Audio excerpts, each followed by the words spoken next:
Your entire life, you've been measured by a standard that was never real. They told you intelligence was a number, an IQ score, a grade on a paper, a certificate hanging on a wall. But what if those numbers were never meant to define you? What if the true measure of intelligence has nothing to do with how many facts you can memorize, or how quickly you can solve a math problem? What if real intelligence runs deeper, far more profound than anything society ever taught you? Think about this. You wake up every day believing you're in control of your life. But look closely and you'll see something unsettling. You're following a script written by society, by schools, by family expectations. You think you're choosing, but most of the time you're just reacting to pressure, reacting to fear, reacting to circumstances. This is how most people live, on autopilot, not creating life, just responding to it. But there is another way. Stoic philosophers like Marcus Aurelius and Epictetus understood this centuries ago. They believed true power doesn't come from the outside world. It comes from within, from the ability to choose your response, no matter the situation. According to Stoicism, intelligence isn't about collecting knowledge for its own sake. It's about using what you know, to govern yourself, to master your emotions, to shape your destiny. When you realize this, everything changes. You stop being controlled by the world, and you start controlling how the world affects you. Because the highest form of intelligence is not knowing more.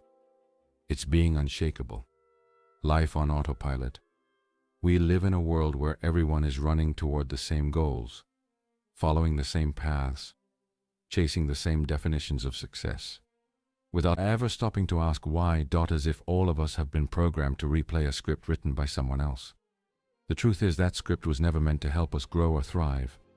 It was designed to keep us obedient, predictable, and in line. And if you're trapped in this autopilot state, you're not truly living. You're surviving. You're not thinking. You're reacting. So here's the real question. When was the last time you genuinely questioned your life? When was the last time you stopped and asked yourself why you believe what you believe, or why you're walking the path you're currently on? If you've never done that, then let's begin right here. Let's talk about the first level of intelligence, the sleeper. Sleepers are everywhere. They walk among us, but they're not fully alive. They exist on repeat, going through the motions, trapped in the cycle of routine, never stopping to question the world around them. They wake up to an alarm, force themselves out of bed, go to work, then spend their evenings recovering from the day, only to wake up and do it all over again tomorrow. They follow trends because it's easier than forming their own thoughts. They buy what's popular, jump onto whatever social media wave is trending, and agree in conversations simply because everyone else does. This is a life lived by default, not by intention. The sleeper isn't necessarily stupid or incapable. In fact, many are highly educated. They hold degrees, titles, and positions society respects. But education alone doesn't equal awakening. The sleeper may know many facts, but that knowledge doesn't give them the wisdom to navigate life. Their intelligence stays on the surface, limited to memorized information and accepted beliefs. They don't question. They don't challenge. They simply follow. Epictetus once said, "Freedom is the only worthy goal in life. It is won by disregarding things that lie beyond our control." The sleeper doesn't understand this freedom. They remain trapped in a loop, reacting to everything around them, never realizing they possess the power to choose their response. Because the sleeper doesn't live proactively. They live reactively. They allow the world to happen to them, letting external events shape their emotions, decisions, and identity. They blame their struggles on their boss, their partner, or the economy. They avoid responsibility, because in their mind, nothing is truly their fault. And the real tragedy? They don't even realize they're trapped. They continue following a script written for them, never knowing they can tear it apart and write their own story. You might recognize these people. You might even see a reflection of, you might recognize a small part of yourself in them. And that's not a judgment. It's a wake-up call. If you've ever noticed yourself simply going with the flow, never stopping to question why you do what you do, then it's time to wake up. And I don't mean waking up in the morning. I mean waking up to the life you're actually living, to the choices you're making every day.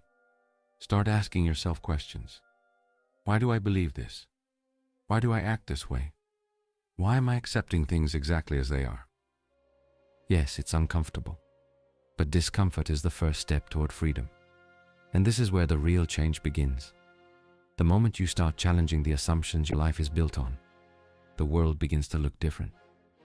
You'll start seeing opportunities where you once saw obstacles. You'll notice solutions where you once only saw problems.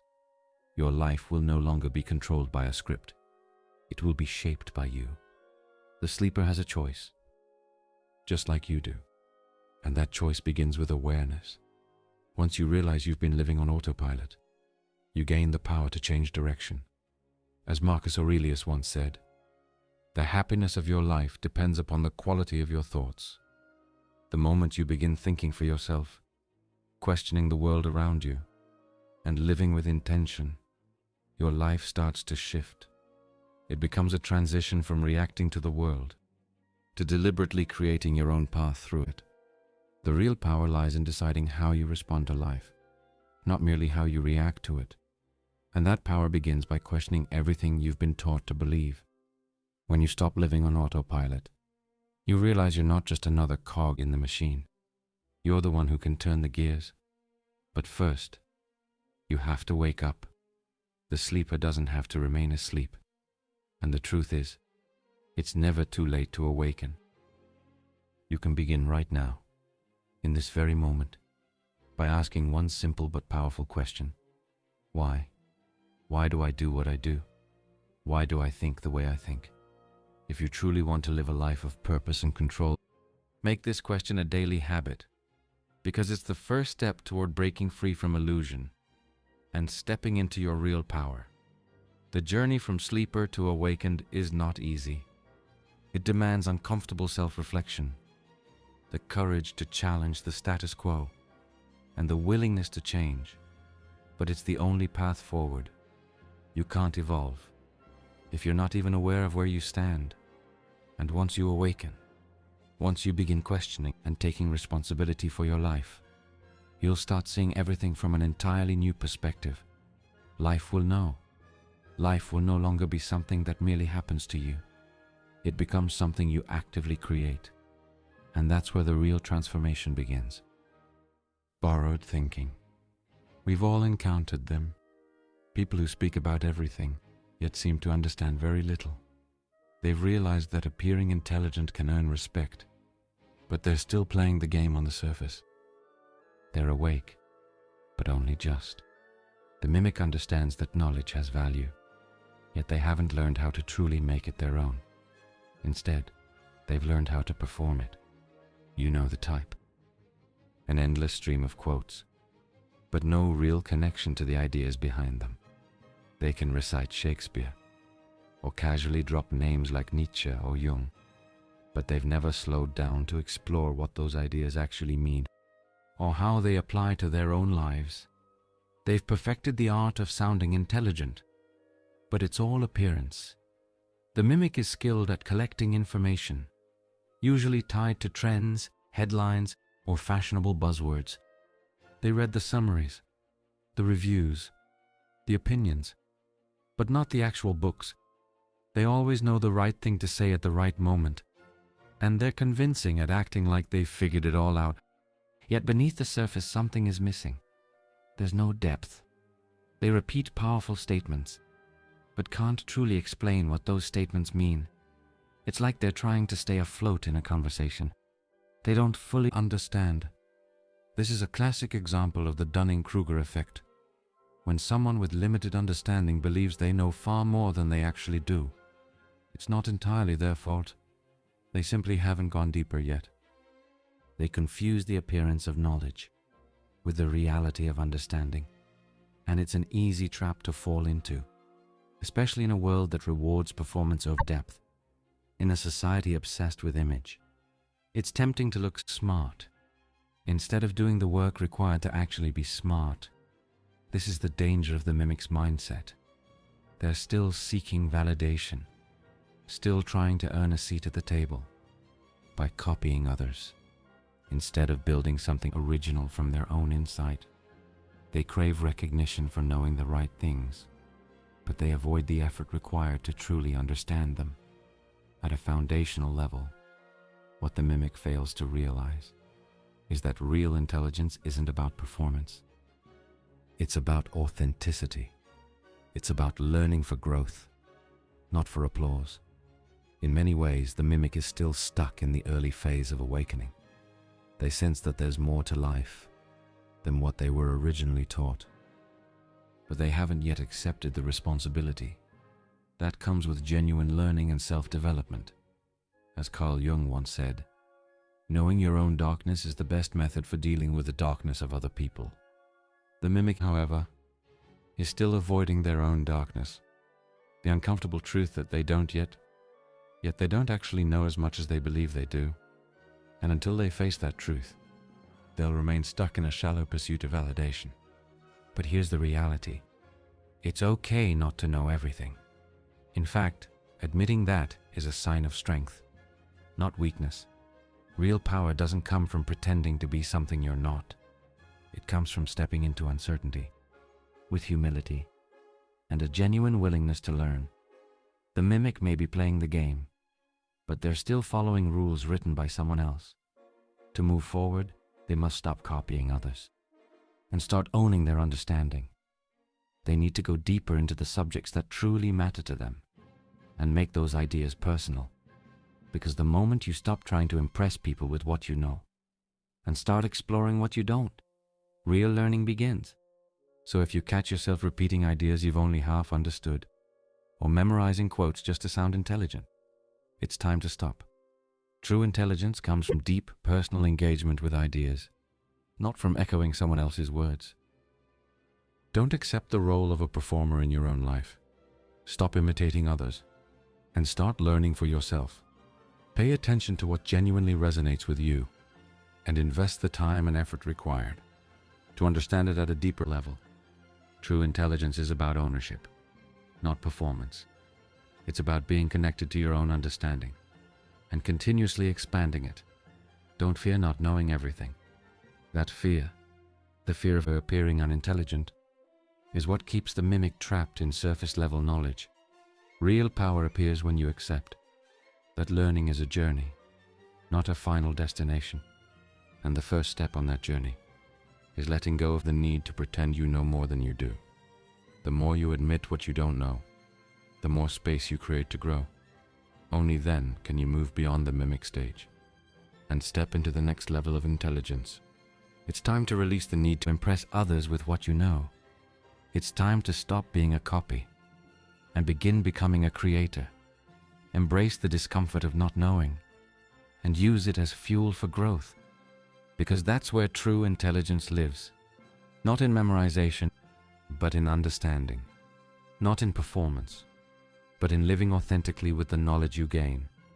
So the next time you quote a philosopher, ask yourself, do I truly understand this? If the answer is no, go deeper. That's the only way to move from being a mimic to someone who is genuinely wise. Strategic living. We like to believe we're in control of our lives, but if you're honest, you've probably felt at times like life is a game you can't quite figure out. Here's the truth. It is a game. And the next level of intelligence, the calculator, has already realized that. They understand that intelligence isn't just about absorbing information or sounding smart. It's about applying knowledge strategically to move forward. The calculator doesn't simply react to life. They shape it. They think critically, not emotionally. They observe the world, study the rules, and figure out how to use those rules to their advantage. In many ways, they've learned how to play the game of life with precision. But here's the catch.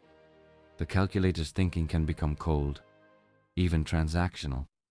They're no longer playing by the same rules as everyone else. They're working the system, They know how to navigate social, professional, and personal dynamics to get the results they want. They see opportunities where others see obstacles. They understand what motivates people, their fears, their desires, their weaknesses, and they use this understanding to move through life strategically. In many ways, the calculator is winning. They're not just responding to situations, they're directing them, shaping them to fit their goals. But in the process, they can lose sight of the bigger picture. Everything starts to look like a transaction. Every interaction is measured by its potential return. This level of intelligence is built on strategy, but it's easy to get lost in the game. You've probably encountered a calculator in your life. These are the people who always have a plan. They know exactly what they want and precisely how to get it. They've cracked the rules of the game, whether in business, relationships, or social dynamics, and they use those rules to rise higher, faster. But the downside of this intelligence is that it often comes at the cost of connection.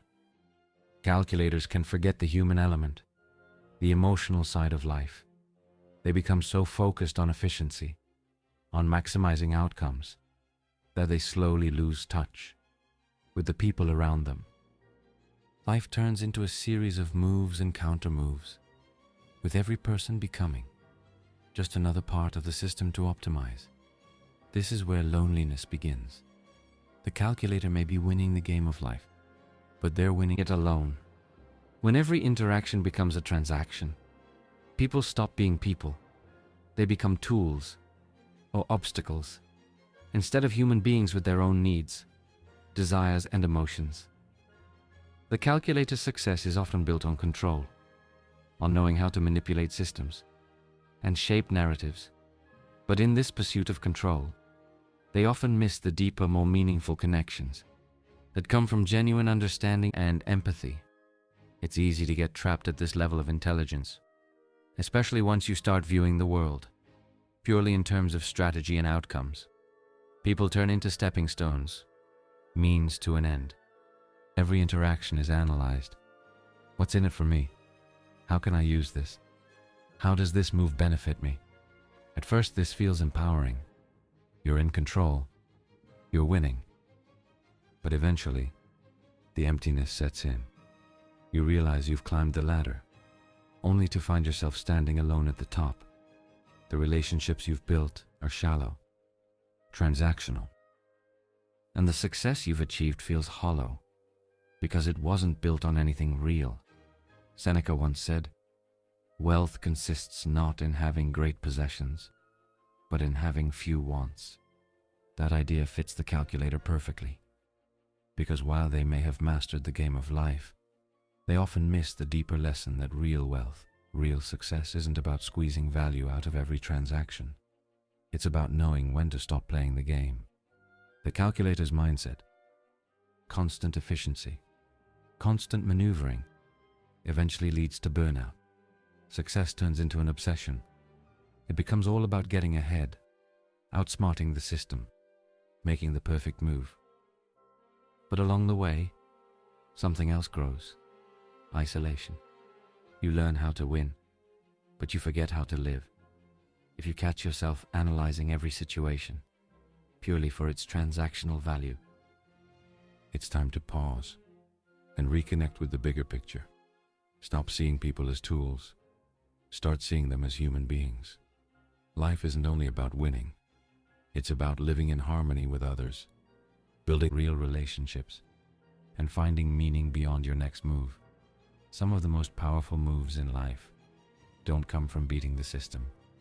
They come from working with people, not using them. The key to moving beyond the calculator mindset is realizing that life isn't a game that can always be won through manipulation or strategy. There is more to life than the next deal or the next promotion. True success comes from understanding that you can still be strategic and effective without losing your humanity. Once this realization sets in, the world opens up in ways you never expected.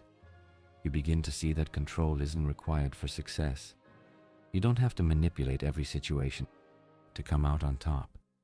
Sometimes the most powerful choice is stepping back, building meaningful connections, and approaching life from a place of balance. If you find yourself trapped in constant calculation, always playing, always planning, take it as a signal to reassess.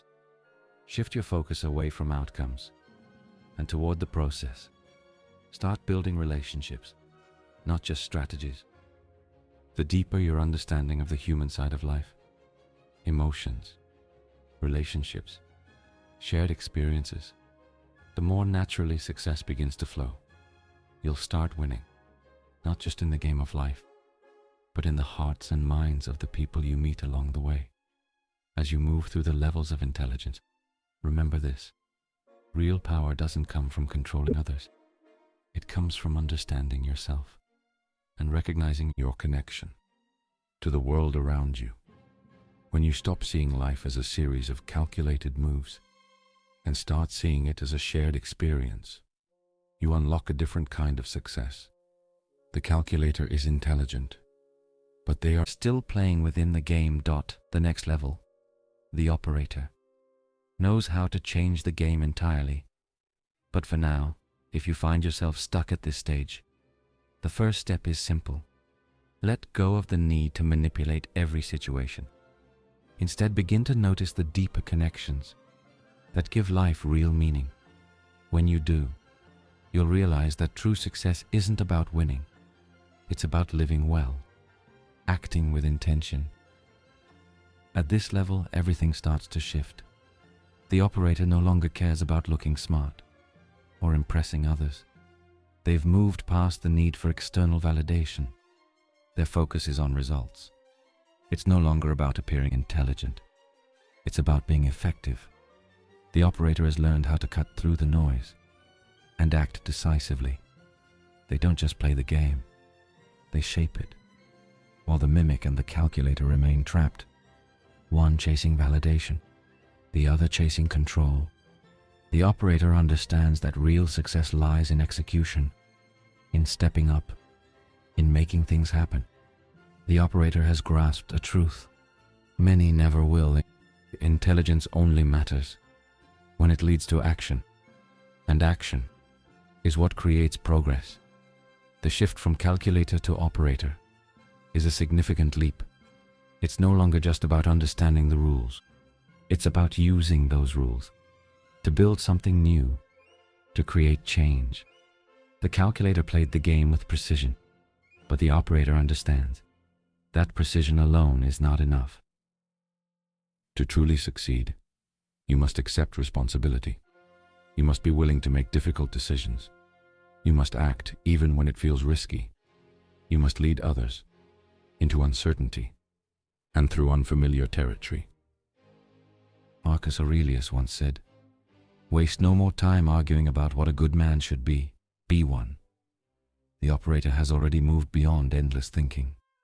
They are too busy becoming who they need to be to worry about opinions. They act because they understand that the real test of intelligence isn't in thinking or theorizing. It's in doing. The operator's life is driven by intention. Every move they make every decision is calculated, not for personal gain, but for a greater purpose. This level is about leadership. An operator doesn't merely follow, they lead. They are the ones who step into uncertainty, make decisions others hesitate to make, and carry the full weight of responsibility. Where the mimic performs and the calculator analyzes, the operator creates. They generate opportunities where none seem to exist. They move with intention, actively shaping the environment around them. The operator has learned that real leadership isn't about forcing obedience or controlling every situation. It's about guidance, about aligning people around a shared purpose and helping them move forward together. The operator understands that success is never individual, it's shared. But with this level of influence comes a heavy burden. As the operator rises, so does their responsibility. They are accountable for their choices, and the consequences of their decisions can reach far beyond themselves. The higher you climb, the more weight you must carry. Being an operator means accepting this reality, recognizing that your decisions shape the lives of those around you. It's easy to underestimate the pressure of leadership, especially when you're deeply focused on the mission. But the operator never loses sight of the larger picture. They know that leadership demands sacrifice, that sometimes you must choose the difficult path, the one that isn't popular, but serves the greater good. The operator's leadership is not about asserting dominance. It's about direction. It's not about commanding others. It's about showing them the way. True leadership empowers people. It helps others recognize their potential and guides them toward a collective vision. The operator's strength doesn't come from exerting power. It comes from the ability to inspire, to elevate, and to uplift others. And while the operator may often stand in the spotlight, they don't chase it. Their focus remains on results, on fulfilling the mission, not on the recognition that might follow. The operator understands that the ultimate goal isn't admiration or reverence. It's to create a lasting impact, to leave the world better than they found it. At this level, the operator doesn't merely react to the world around them. They create the world they want to see. They take the knowledge gained from earlier levels, the strategies they've mastered, and the awareness they've developed, and they turn all of it into action. It's the difference between being a cog in the machine and being the one who builds the machine. The operator doesn't wait for opportunities. They create them. They see potential where others see roadblocks. They understand that success is never handed to you. It is built. And once the operator understands this, the world becomes their canvas. But even at this level, challenges remain. The weight of leadership can be isolating, and every decision carries consequences. The pressure to always choose correctly, to always make the right move, can feel overwhelming. And yet, the operator keeps moving forward.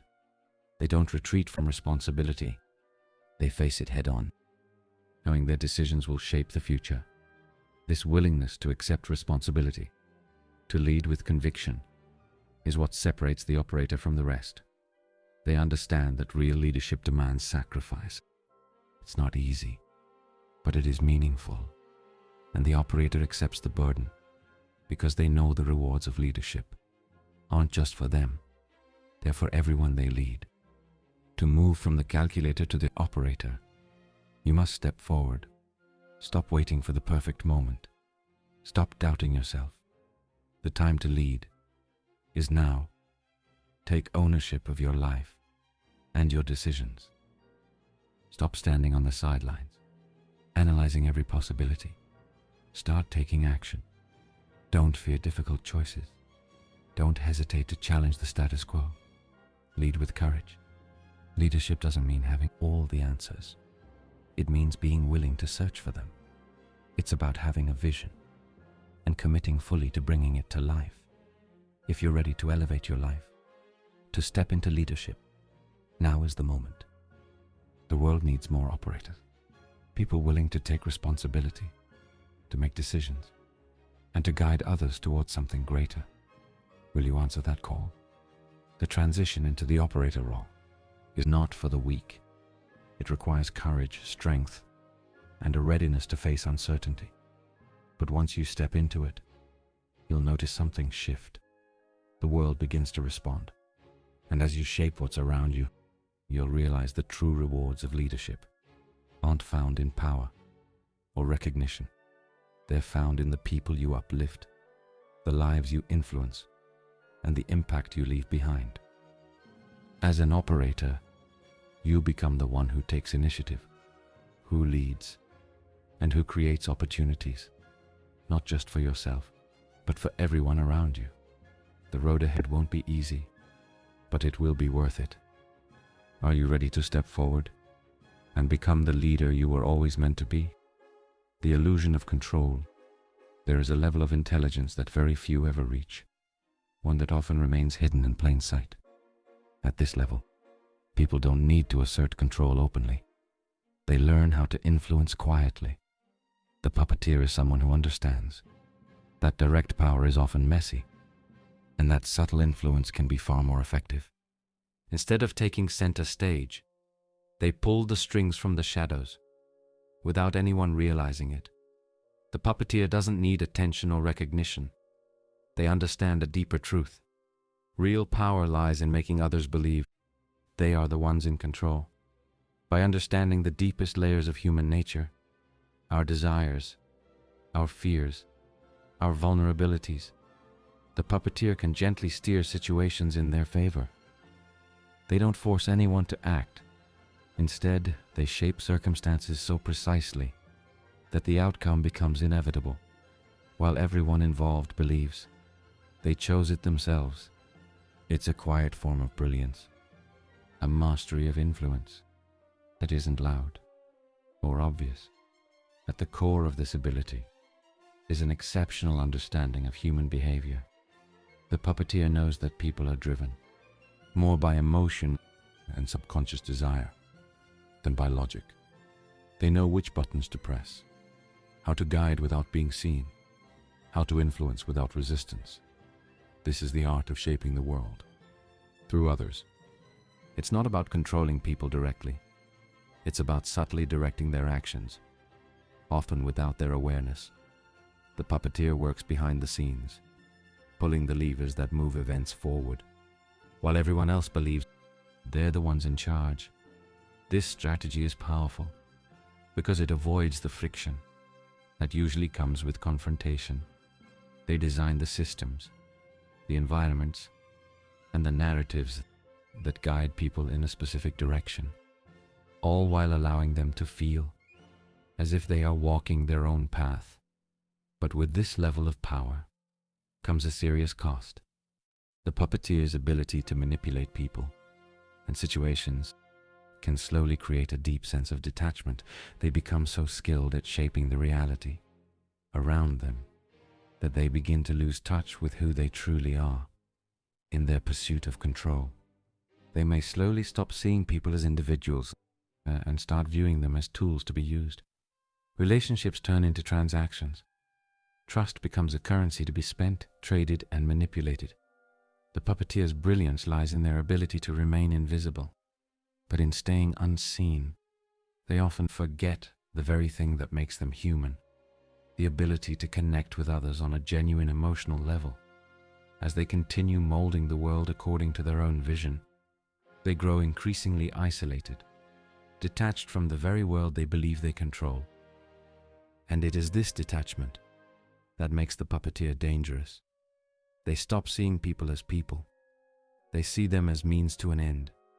And while this approach may work for a while, it often leads to a deeply lonely existence. The puppeteer's strength is their ability to operate without drawing attention. But in doing so, they risk becoming hollow. They master the game so completely that they forget what it means to truly live within it. This is the price of influence, the cost of achieving your goals without ever revealing your hand. As Carl Jung once said, the most terrifying thing is to accept oneself completely. In their relentless pursuit of control, the puppeteer risks losing touch with their true self, becoming so focused on shaping others that they forget to shape themselves.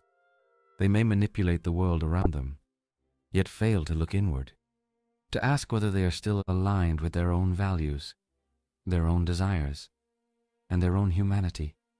If you find yourself constantly influencing others, engineering situations, and controlling outcomes, it's time to pause and reflect. Influence is powerful, but it was never meant to be the final destination. The puppeteer's path is dangerous because it can quietly lead to the loss of self. Power is intoxicating, and when you begin pulling strings behind the scenes, it becomes easy to forget that the people you influence are human beings with dreams, hopes, and fears of their own. True power does not come from controlling others. It comes from understanding them. It comes from empathy, from genuine connection, and from using influence to elevate others. not merely bend them to your will. It's easy to get lost in the game of influence, to believe it's the ultimate strategy for success. But the real test of power is not how much control you have, it's how well you serve others, while remaining true to yourself. The puppeteer's path may appear to offer the greatest control, but it also carries the risk of the greatest loss. To truly rise, you must balance influence with authenticity. Use your understanding of human nature to guide others. But never forget that real leadership is built on empathy, not manipulation. Influence should create harmony, not division. Power should inspire, not dominate. The puppeteer may master the game, but the true master is the one who plays it with purpose and humanity.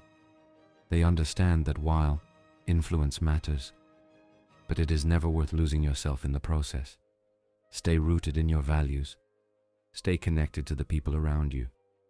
Don't allow the pursuit of power to blind you to the importance of authenticity. As you rise, remember this: influence is strongest when it comes from integrity and from genuine care for others. Don't just learn how to pull the strings. Learn how to use your influence for the greater good, for the benefit of everyone around you. When you do, you'll discover that your power surpasses anything the puppeteer could ever achieve, building what lasts.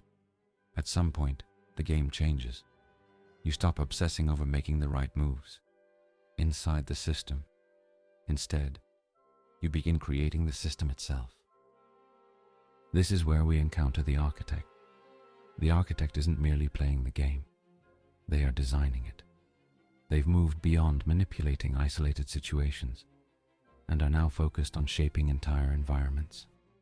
While most people experience the world as a series of disconnected events, the architect sees patterns, connections, and untapped potential. They understand that real power doesn't come from controlling people directly, but from building systems that influence the world on a much larger scale. They don't force action. They create conditions where actions naturally align with a greater vision. This is the level where true change begins. Think about the creators of the platforms you use every single day: social media, search engines, even the economic systems we operate within. These individuals are architects. They didn't just build products. They created entire ecosystems. They designed frameworks that shape how we communicate, how we work, and even how we think. The architect understands that to influence on a massive scale, you must think in systems. The systems they build send ripples across the world, impacting millions of lives, often without anyone even realizing it. What makes the architect so powerful is that their influence is often invisible. They don't need to stand at the front of every decision. They've already designed the systems that will guide decisions for years, sometimes even decades to come. Their power isn't loud, it isn't flashy. It's deep. It's the power to shape entire structures, to guide people, without them ever realizing they're being guided. But there's a cost. To become an architect, you must be willing to let go of personal glory. The architect understands this. True power is not about being seen. It's about creating something that lasts, something that survives long after your involvement ends. They don't chase fame. They don't seek recognition. Their focus is on building something that endures. As Carl Jung once said, "The privilege of a lifetime is to become who you truly are." For the architect, becoming who they truly are means realizing